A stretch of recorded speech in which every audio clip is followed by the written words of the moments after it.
ചോദ്യപേപ്പർ ചോർച്ചയിൽ MS solution CEO Muhammad ഷുഹൈബിന്റെ മുൻകൂർ ജാമ്യാപേക്ഷയിൽ തിങ്കളാഴ്ച കോടതി വിധി പറയും. ജാമ്യാപേക്ഷയിൽ വാദം പൂർത്തിയായി. നിയമവിരുദ്ധമായി ഒന്നും ചെയ്തിട്ടില്ലെന്നും ചോദ്യങ്ങൾ ചോർന്നെങ്കിൽ ചോദ്യപേപ്പർ സൂക്ഷിച്ച പ്രധാന അധ്യാപകരെ പ്രതി ചേർക്കണമെന്നും പ്രതിഭാഗം വാദിച്ചു. ലിനറ്റ് വർഗീസ് ഉണ്ട് വിശദാംശങ്ങളുമായി. ലിനറ്റ്, ഈ കേസുമായി ബന്ധപ്പെട്ട് യാതൊരു വിധത്തിലുള്ള സഹകരണവും ഇതുവരെ ഈ ഷുഹൈബ് നൽകിയിട്ടില്ല എന്നുള്ളതാണ് ഞാൻ മനസ്സിലാക്കുന്നത്. അത്തരത്തിലാണെങ്കിൽ ഏത് തരത്തിലുള്ളൊരു വിധിയാണ് ഈ അന്വേഷണ സംഘം പ്രതീക്ഷിക്കുന്നത് ഈ മുൻകൂർ ജാമ്യാപേക്ഷയിൽ? അതിന് തീർച്ചയായും അദ്ദേഹം ആദ്യഘട്ടത്തിലൊക്കെ തന്നെ മാധ്യമങ്ങളോട് സംസാരിച്ചിരുന്നത് ഈ ഒരു കേസുമായി മുന്നോട്ട് പോകും, അതോടൊപ്പം എല്ലാവിധ സപ്പോർട്ടും ഈ ഒരു കേസിനുണ്ടാകും, എല്ലാവിധ സഹായങ്ങളും ചോദ്യം ചെയ്യലിനൊക്കെ ഉണ്ടാകുമെന്നൊക്കെ ആയിരുന്നു ഷുഹൈബ് ആദ്യം ഈ അന്വേഷണ സംഘത്തോടും അതോടൊപ്പം മാധ്യമങ്ങളോടൊക്കെ തന്നെ പറഞ്ഞത്.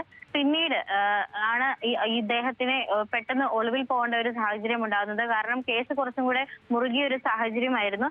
ഇപ്പോൾ നിലവിൽ ഈ ഒരു ഷുഹൈബിന്റെ മുൻകൂർ ജാമ്യാപേക്ഷയിൽ ഈ ഒരു വാദം പൂർത്തിയായിരിക്കുകയാണ്. അതോടൊപ്പം തന്നെ ഈ ഒരു വിധി പറയുന്നതിനായി തിങ്കളാഴ്ചത്തേക്ക് മാറ്റിയിട്ടുമുണ്ട്. പ്രത്യേകിച്ച് ഇതിനകത്ത് എടുത്തു പറയേണ്ട കാര്യം, പ്രോസിക്യൂഷൻ പറയുന്നത് ചോദ്യങ്ങളൊക്കെ തന്നെ കൃത്യമായി എങ്ങനെയാണ് പ്രവചിക്കാൻ സാധിക്കുന്നതെന്നും അതോടൊപ്പം തന്നെ ഈ ഒരേ പാറ്റേണിലുള്ള ക്വസ്റ്റ്യൻസ്, ഈ 5 ക്വസ്റ്റ്യൻസ് തുടർച്ചയായ 3 തവണയായിട്ട് വരുന്ന ക്വസ്റ്റ്യൻസ് ഒക്കെ തന്നെ നമുക്ക് പ്രവചിക്കാൻ സാധിക്കും.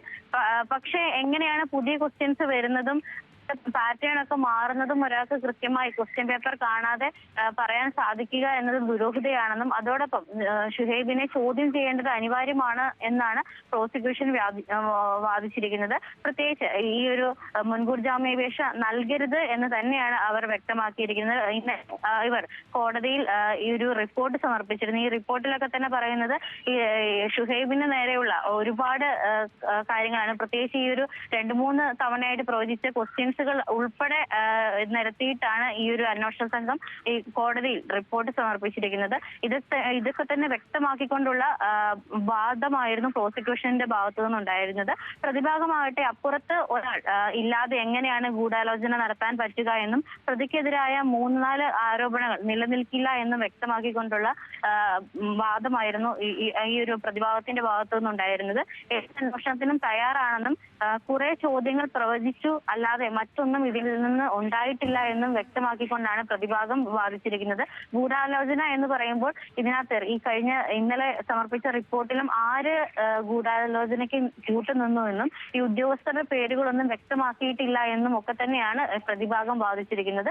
എന്താണെങ്കിലും ഈ MS സൊല്യൂഷൻ മാത്രമല്ല ഈ പ്രവചനങ്ങൾ നടത്തുന്നതെന്നും മറ്റ് ഓൺലൈൻ സ്ഥാപനങ്ങളും ഒക്കെ തന്നെ ഇതിന് പിന്നിലുണ്ട് എന്നും ഒക്കെ തന്നെ നിരത്തിക്കൊണ്ടാണ് പ്രതിഭാഗം വാദിച്ചിരിക്കുന്നത്. എന്താണെങ്കിലും ഇപ്പോൾ MS സൊല്യൂഷന്റെ CEO ആയിരിക്കുന്ന ഷുഹൈബിന്റെ മുൻകൂർ ജാമ്യാപേക്ഷ തിങ്കളാഴ്ച വിധി പറയുമെന്നാണ് ഇപ്പോൾ അറിയിച്ചിരിക്കുന്നത്. ആതിര, ചോദ്യപേപ്പർ ചോർന്ന കേസുമായി ബന്ധപ്പെട്ട് ഷുഹൈബിന്റെ മുൻകൂർ ജാമ്യാപേക്ഷയിലെ വാദം പൂർത്തിയായിരിക്കുകയാണ്. തിങ്കളാഴ്ചയാണ് ഈ കേസുമായി ബന്ധപ്പെട്ട് മുൻകൂർ ജാമ്യാപേക്ഷയിൽ വിധി പറയുക. വിശദാംശങ്ങൾ നൽകുകയായിരുന്നു ലിനറ്റ് വർഗീസ്, കോഴിക്കോട് നിന്ന്.